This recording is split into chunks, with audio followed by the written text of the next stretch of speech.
It's wonderful to be here and a real privilege to talk to such an interesting audience about these topics today. I think what I would like to start with, rather than jumping right into technology, is talking for a moment about what the problem actually is that I feel that, in our discussions with institutions like NATO really needs to be addressed and to be considered. And I think at its heart, it's very simple. There's a fundamental challenge in making decisions in the world that we now find ourselves in. And, the basic principles of making decisive decisions, coming to consensus, understanding a situation, have been used to great effect by government and military organizations for decades and decades and decades. I think the problem we now have is we have sort of three new and unique demons that need to be dealt with.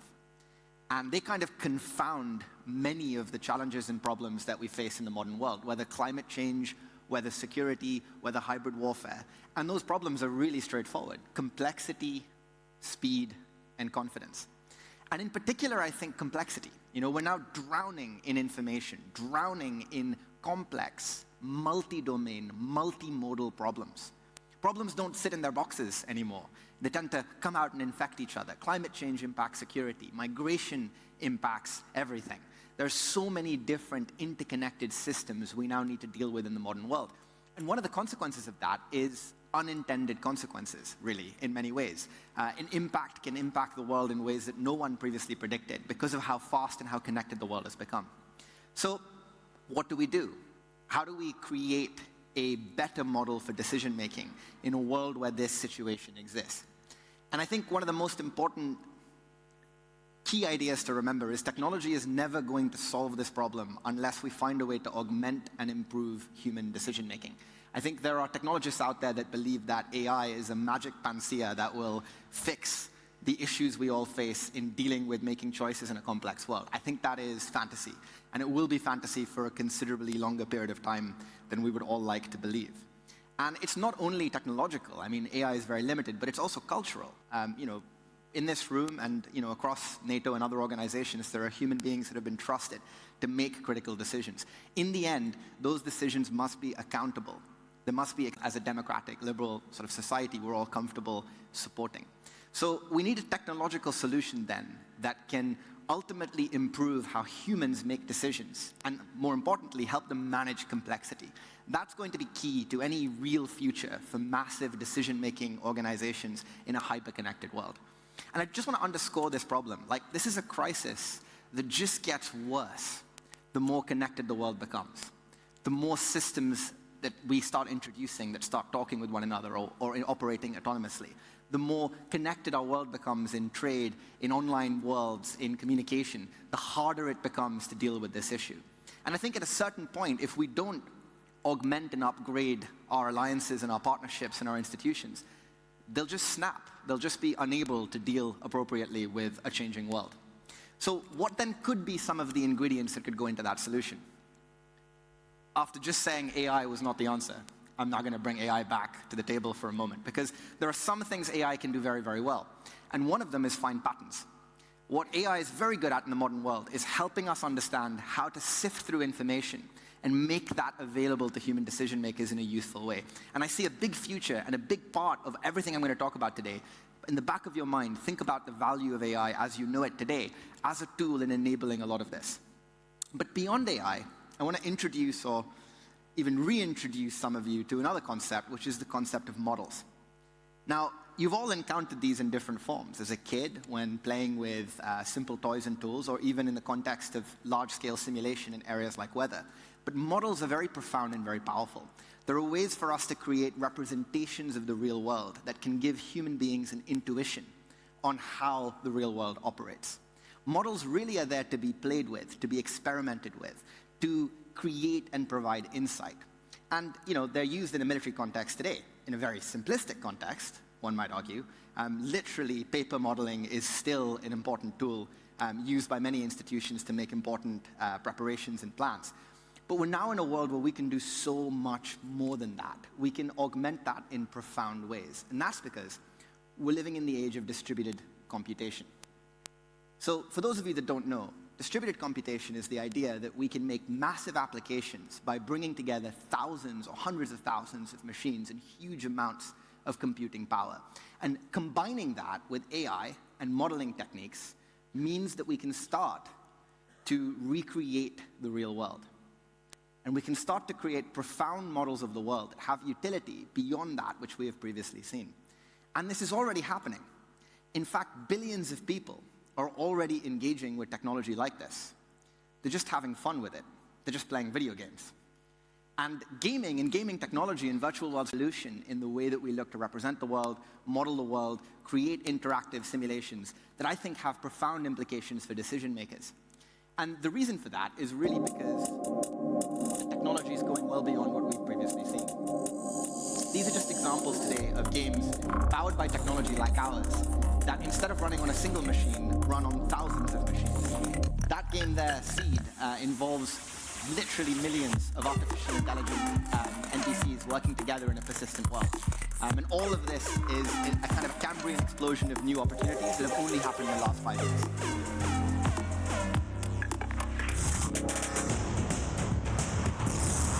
So you get the idea.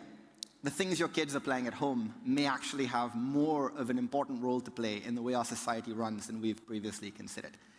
You put all of these things together, the technology behind gaming in virtual worlds, distributed computation, AI, modeling, wargaming, and you can start to build a picture of what a better framework for decision-making might look like. And I think that better framework for decision-making would have some pretty profound implications on how we plan and how we train. Planning today, it's extremely static and extremely slow. It means making massive, long-term preparations for consistent, well-understood situations and picking between plans. Now, we know in a hyper-connected, ever-changing world that that just isn't as effective as it could be. We need a much more adaptive way of planning. We need a much more a way for large institutions to improvise, to operate on their feet, to think with agility. And that can't happen in a world of static planning. Similarly, training. Training in defense institutions has always been, in many ways, a cost-saving measure when it's been done through virtual worlds. It's been a way of practicing rote behavior. But in a hyper-connected, ever-changing world with new challenges that need to be dealt with at the speed of geopolitical change, we need an environment where people can train at massive scale and where they can plan in a much more adaptive way.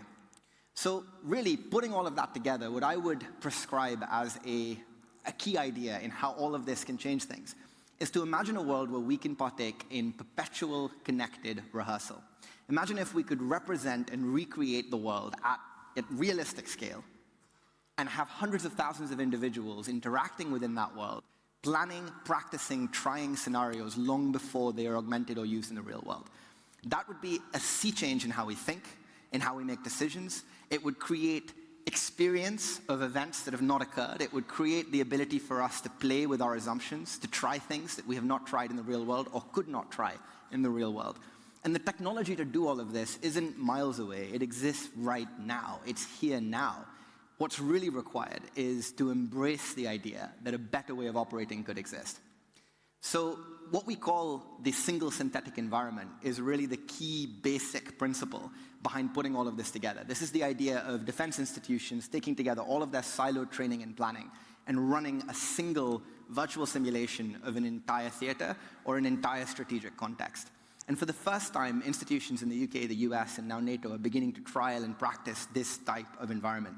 And all of this is, I think, going to change the way we think about making choices. So my time is up, but I want to show one quick thing before we go. This is a simulation that hopefully will augment itself and start running, that looks at an entire theater and models population, traffic, infrastructure, telco networks, power grids, real-world training, all of these things coming together in a multi-domain simulation that is already producing very interesting conclusions about how we can make choices and how we can make decisions. So I think this is an inevitability. I think this is technology that is going to get embraced, and I think this is probably the future of how we can augment humans and make better choices in the way we operate. Thank you.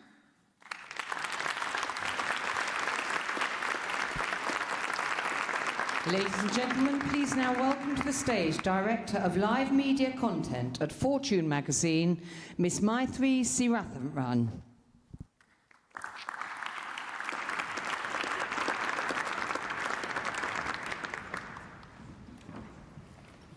Well, that was a fabulous presentation. Thank you very much for that, Herman.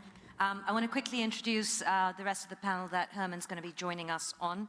Carlos Avian is the co-founder and CEO of QSide. He'll be running us through some really interesting technology that he's been developing as well. And of course, General Andrei Lanata is the Supreme Allied Commander of Transformation at NATO. We're honored to have you join the conversation, General. And of course, Herman, thank you for sticking on with us. My name is Maitri Sitharaman. A few points of housekeeping. I will be coming to you for your questions pretty early on in the conversation. I'm going to gather about 3 at a time. I would request you to keep the question quite short, introduce yourself and the organization that you work with, and that way we can get many, many more points of view across the room. Right, so as we get started, and we've had a chance to listen to Herman's spotlight. General, I'm going to come to you to bring up a few points that Herman did. We're looking at hyper-connected worlds, as Herman said. We're looking at warfare changing, the landscape changing, and the question for NATO at this point is, are you changing, and are you changing fast enough? Good afternoon, everybody. Thank you for inviting me to share some thoughts with you. Welcome to Herman and you. Of course, our environment is changing. It's not new. Probably the fact today is that we are facing a new kind of change. You talked about the pace of this change, new kind of war. We can talk about shadow wars. Somebody talked about that recently. We face confrontation in multi-domain, space, cyber, formation sphere. Herman talked about. For an organization like NATO, we already need to deal with a new technological and industrial ecosystem. So it makes many things together. It is the reason why we are challenged and we need to adapt. Since its inception, NATO proves that it has adapted. 70 years ago, we faced many different change, and we continue to adapt. I can say maybe two comments. Military cooperation is working quite well, even since these 70 years, things move so fast and continue so fast. So I want first to deliver a very positive message. Despite some political concern, we all recognize military cooperation is still there and works on the field. Our forces are able to work together. I'm not saying that everything is perfect, but we prove that we adapted our military instrument of war through these 70 years. Second, my command helps NATO military instrument of power to adapt. We continue to scan this environment to understand trends and to inform the political level. We plan the forces we need for tomorrow through a defense planning process. We explore new technologies, and Herman well knows how we try to partner with new partners. We deliver new capabilities through command-funded capabilities. We educate and train. We are very keen to look at interoperability through all these different strands. Regarding especially the theme of today, emerging technologies, we also work a lot on that. It proves that we are looking forward. Tomorrow, I hope, I'm confident that the leaders will approve the emerging and disruptive technology roadmap. We work a lot on it. And ACT was at the beginning of the story, pushing some elements in order to inform the political level. And I think we'll come back to that because tomorrow is going to be quite interesting, and the next couple of days will be interesting to listen to. But when you're working with the startups and the environment that you're working in, data becomes a big issue, and data has always been a big issue, and sharing it amongst NATO members is another big issue, let alone the world, where I want to come back to you, Carlos, and talk about some of the technology that you're developing, You don't currently work with NATO. Perhaps this is your opportunity to pitch it. He was 35 under 35 with MIT. So there you go. It's a good opportunity. Tell us a little bit more about protecting the data, because that's where the arguments really begin. Do we share the data? What happens to the data when it's out there? It's not just the NATO and the political circles that are grappling with that problem. You've got technology companies grappling with that problem. So tell us a little bit about QSight and your tech. So something that, that we've been seeing with artificial intelligence and this type of new technologies like quantum computation also, is something that is opening a whole new range of possibilities for developing and deploying and augmenting our capacity for doing things. But at the same time, we have to be also conscious that these two technologies in particular can pose a threat to the way that we exchange data online, right? And for a society that we're increasingly connecting everything that we can on the internet, our critical infrastructures, our vehicles, our private communication. So we need to balance and not only develop the technologies, but also making sure that we can protect the way that we exchange data online. Because in this hyper-connected sphere, if we can no longer share data in a secure way, then we might get into trouble. So this is like the downside of these developments, but the good news is that these two technologies at the same time can be used to help us improve the security of our data. There is a lot of effort on deploying what is called quantum-safe cybersecurity solutions. This is something that is happening, that standardizations are moving along, that organizations are starting to try, and that is evolving very fast.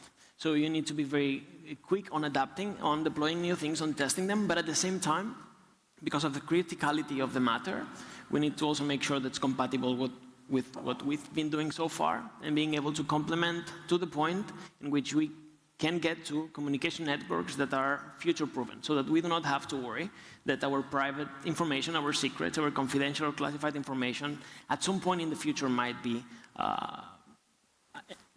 unencrypted, so basically that become on the public domain.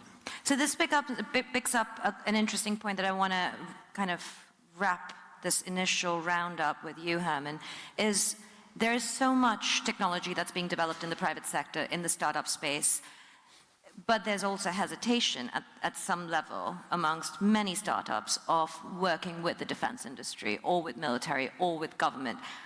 How do you make that thinking change? And what does NATO, for example, need to do to appeal to Carlos, as they did to you? I think NATO has a unique ability to solve this problem, because NATO is a consensus-building organization, and it has, I think personally, a pretty good brand. In the startup world, in the engineering community, there can be a lot of cynicism towards intelligence organizations, defense institutions in your home country, etc. I think NATO has a fairly positive initial read. I would say, at least from my own internal conversations and beyond, mostly because people are less familiar with it. It feels like a more kind of multinational, more consensus-building organization to people. I also think NATO has a power to make commercially the ability to work with defense institutions considerably easier. Because one of the challenges you have when trying to work as a startup is you have maybe one customer, two customers in your home country that are in that space. NATO can open that up to lots of other customers and create standardization. One thing I would add, though, is I think it's a mistake to imagine that we can carry on with the idea of defense institutions and governments simply being customers for technology, the way that they have been for large hardware and platforms. That's just not how this type of technology works. They have to be co-developers, participants. They have to be involved in the process of making this. And I think what we've found in our interactions is that that willingness exists, but it needs to be supercharged with cultural change and with a real ability and comfort in taking risks. Maybe two comments, one on NATO roles and responsibility, and then the other one on the best way to partner with new high-tech companies. First, on NATO roles. Everybody should understand that NATO do not own the whole capabilities that NATO is able to provide on the field. 95% of these capabilities are coming from the nations. So NATO role is here to coordinate this endeavor with 29 nations in order to bring all these capabilities into the same direction. bringing interoperability, bringing the same priorities, and so on. But regarding innovation, nations are able to provide their own solutions and partner at their level. So at the NATO level, we try to understand, give the strategic direction, organize interoperability, organize procedures, concept and doctrine, and so on. Bring everybody together. Regarding now the best way to partner with these new companies, as I said a few minutes ago, my opinion is that we face something which is different than the way we are used to develop and provide our capabilities. Before, we were used to direct innovation. And this innovation was mainly coming from the traditional defense industrial system. Today, especially in the digital world, this innovation is driven by the market and by small companies, much more agile than the traditional defense structure. And it is the reason why we need to adapt to understand these new ecosystems. They are not waiting for us. They don't need us. The market is driving them.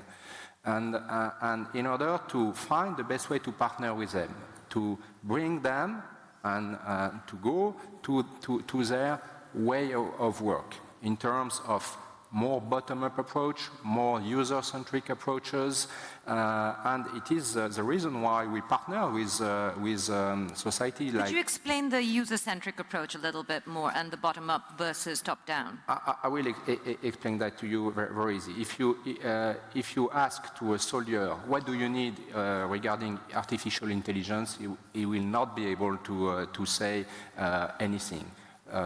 On the previous world, we were used to ask to the users, what do you need? And they write a requirement, and we forward this requirement to the industry, and a few years after, too much years on my opinion, but a few years after, we had the right product. Today, it doesn't work like that. We do not bring requirement on the table, we need to bring issues, operational problem on the table, and work together with solution provider in order to fix that problem. That's more bottom-up, that's only bottom-up, and it's a question of partnership between operational users and solution providers. And after that, we bring that to the field, we experiment, and we implement, we fix, we adjust, we adapt, and we implement into our capabilities. I think that brings up a question that I know it would probably be on a lot of people's minds. A few things that you all touched on cannot negate from the fact that there is a debate ongoing whether the strategic alliance as declared by President Putin between China and Russia puts them ahead of the curve when it comes to AI, hypersonics, in terms of the data that they are able to sit on, utilize. The Chinese are currently, by many, many reports, also attempting to set international regulations on these. Does that concern you as private sector folk who have to develop based on data that's out there and the validity of that data? And how much does it concern you when maybe there is a debate that is NATO a little too slow, maybe the perception of you being slightly behind the curve than the Chinese and the Russians as competitors? Who wants to go first? Feel free. I mean, I think it's worth mentioning it's difficult. There are two problems with this, as the question is posed. The first is that in some technologies and advantages, I mean, I'm not a soldier or a politician, but just to use analogies and examples that are neutral, how much resource or production capacity or money somebody has. There are very clear linear advantages and disadvantages. In an area like AI, I'm not so clear that there is such a thing as being ahead or behind in as obvious a way. Because when technology that is not scarce, that can be developed and then copied very quickly, is created, appropriating it from either side becomes really, really straightforward. You know, AI is not something that you know, is, in my opinion, particularly defensible. You know, the techniques and technologies behind deep learning, once discovered, are now being applied by everyone. You know, you can go home and do it. So I think that's one point. These technologies may require a different set of perspectives on advantage. The second is that the real problem for private sector companies is we have markets in the world, China is an example, which, and probably the big example, which are completely protected and totally controlled by state-backed industrial giants that have not only a local captive market to develop enormous success and resources in, but have a very close relationship with government and that allows them to have access to data, to resources, to infrastructure. I'm not making a comment on whether that's good or bad. We work in China, it's the biggest games market in the world, but I think there is an opportunity to think of how close partnerships between government and companies in NATO countries can create a similar explosion of economic value. Maybe there are non-intuitive things we could do that could be great. If I can get Carlos's perspective and then General yours, then we'll take some questions from the audience. So I guess that going a little bit on the AI and the data sharing perspective, something that is happening actually, there are massive investments in China, for instance, to deploying what is called quantum safe cybersecurity, or even massive investments on developing quantum computers, right? So in this perspective, the fact that they concentrate all of this capacity into investing in just a sole research center might give this edge, but I guess that in the US and Europe and many of the other countries, we do have the people that can lead these efforts, and it's a matter of coordinating. The opportunity is there, the people is here, so basically leading on this space is essential. Not only from the quantum computing side that can be used for a lot of computing things, but also as a code-breaking machine, but also on security, because security is a kind of a binary thing. Either you have it or you don't have it, right? So there is not, I can put a backdoor so I can look at information when I want. If you put that, you put it for everyone. So on this respect, I guess we are on an opportunity setting that we should definitely exploit. Does it concern you, sir? Maybe some comments. First of all, you mentioned hypersonic. For me, the AI and all this digital innovation is very different than hypersonic, which is more traditional one. Top-down, directed innovation. We identify clearly the goal and we put the energy and the investments in order to reach this goal. And I'm not sure we are late on that. There is a competition, and it is a traditional strategic competition on that field. Regarding the other world, if I may, things are different. There is also a competition. Our competitors are investing a lot. We know that. But the question is not about technology. As Herman mentioned, the technology is there, and it's there for everybody. So the question is the pace of adaptation, not the technology. And we are not late on the technology. We are the best skills, the best startups, industries. At 29 nations, we will succeed at this level. The question is the use we will have with this technology, and it is the reason why here we need to find a new kind of partnership between governments and this new high-tech ecosystem. It is something we need to invent here. And we already experiment new ways to partner with them. On my opinion, it is the best way. But I would like to mention also another thing here. In this world, data will be key. Data is the new fuel, the fuel of the 21st century. And the way we collect, share massively data will give us more options and more powerful tool for tomorrow. So it is also a question we need to solve, including with this high-tech world, because some of them... You're not concerned that we're sitting with massive amounts of data coming out of China and Russia and them having a quote-unquote strategic alliance? That's the point I would like to come. My opinion is the Chinese system is much more integrated than our one, partnering between government, industries and armed forces. And the question is, of course, because we apply different rules and we protect our values, we need to consider this ability to build this integrated system, because we see also on our side some kind of reluctance of some IT company to partner with governments. This is, in my opinion, a very Western question. Yeah. Let's get two questions from the audience. If you have one, the gentleman with the glasses there, and the lady in the front in the brown jacket. So we'll go to the gentleman first. Please introduce yourself. Quick question. Paul Taylor, Friends of Europe. I'm working on transatlantic defense industry cooperation, and my question is really for the two entrepreneurs. I get the feeling from everybody that I talk to that we are tying ourselves in knots in the West, and that particularly the US transfer of technology and export restrictions are a major showstopper for collaboration between tech businesses and the defense establishment in general. Is that your experience? How much of an issue is ITAR, to name it, for you in your business decisions, and does it need to be made more flexible or perhaps just done away with? Thank you. And the lady in the brown jacket in the front. Sir, nice to meet you. Currently doing a master's at King's College London, but my question is that NATO Secretary General highlighted earlier the importance of arms control treaties in NATO. I wanted to ask, what do you believe to be the future of arms controls with lethal autonomous weapons? Do you think that the ban that the United Nations Convention on Conventional Weapons group of governmental experts is working on is the way forward, or do you believe that a controlled use or a policy of non-use is more realistic? Thank you very much, sir. So maybe we start with the first question, or do you want to start? Yeah, I would like to answer this first question. On my opinion, this is a little bit too early to think about arms control regarding these new technologies, as we just started our journey in this environment without understanding what kind of regulations we will need to put in place. Of course, there is a competitions. We can be concerned by this competition, but first we need to understand what we really faced. And to do so, we need to explore, investigate, understand in order to identify where are the key issues.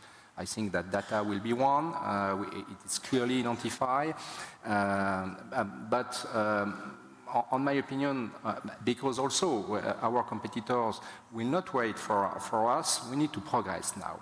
And not slow down this exploration and investigation. That's only my recommendation at that time. Do you want to take that one? One more point I'd add just more broadly, which is I think it's a natural human reaction that technologists and politicians and military people alike all need to accept that everything we're talking about is very scary. There are lots of terrifying new technologies that, even as a technologist, I don't really understand that well. I mean, I'm in simulation and AI, but I look at what's happening with modern approaches to CRISPR, and I'm much more terrified of that than I am of AI, right? It's natural to then want to control and to want to restrict. I think the problem is we just don't know where this rabbit hole goes yet. We don't fully understand these technologies or what their parameters are of constraint. Is it really even meaningful to export restrict AI? How do you export restrict an algorithm or a technique, that doesn't really make sense? So I think a more liberal approach today is probably wisest, because we need to see where these technologies go and where they develop, and then we can always come to those questions later. Let's take the first gentleman's question. What do you think about the flexibility? So in our space, for instance, so cybersecurity is a very, let's say, regulated framework in that respect. So it is true that from a commercial standpoint, even also the export control is something to take into account when partnering with certain institutions. That is something that you really have to take care of. But I think it's also an opportunity for startups that we can be very quick and adapt fast and integrate new methods to bring this value down to an organization that is structured and that have the potential to get to those many use cases for our society, and for that organization to get all of these quick changes. So I think that the point with cybersecurity in particular is that I don't think it makes sense to talk about cybersecurity for the military or for the civilians, right? So it has to be everywhere. So basically, it's a no-brainer that we need to learn to work together and deploy it for everyone. We have time for one more question, very quickly. Can we take it from the gentleman at the back? Hello, my name is Mohammed El-Saer. I'm a student at King's and scholar of the Foreign Office, traveling scholar.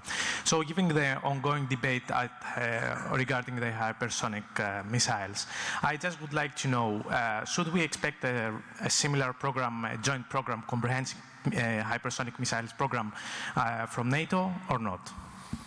Thank you very much. As I said, as I mentioned already, NATO do not own military capabilities except some common funded capabilities dealing with command and control, logistics, and infrastructures, and so on. So these hypersonic devices are mainly developed, not mainly, are only developed by the nations. What NATO brings to the table is trying to coordinate all these developments into a common military instrument of power in order to keep the edge. That's only our role. And so we do not develop at the NATO level any hypersonic programs.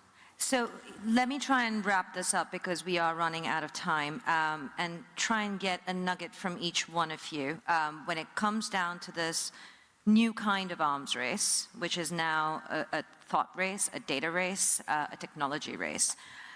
What is it in one line that you think your tech, your organizations can contribute in ensuring the safety of the very folks that you service?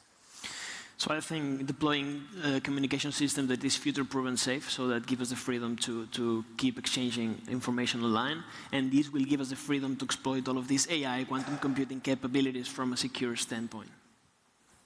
Better decision-making. Can't be shorter than that. Thank you, Herman. I would like to thank you for these two teams which have been chosen for this roundtable. From hypersonic to AI, it shows the spectrum we have to embrace, which is very large, and the challenge is there. But I'm very confident on the success for us, because we own at 29 nations the best technological and industrial base, the best skills, the largest investments capabilities, so we will succeed. It is a question of data. Data will be key, data sharing, data policy. It is a question of adaptation and speed of adaptation. And Carlos has your card, General. Thank you so very much for that. Please say thank you to this wonderful panel. Herman, General Renata, and Carlos, thank you.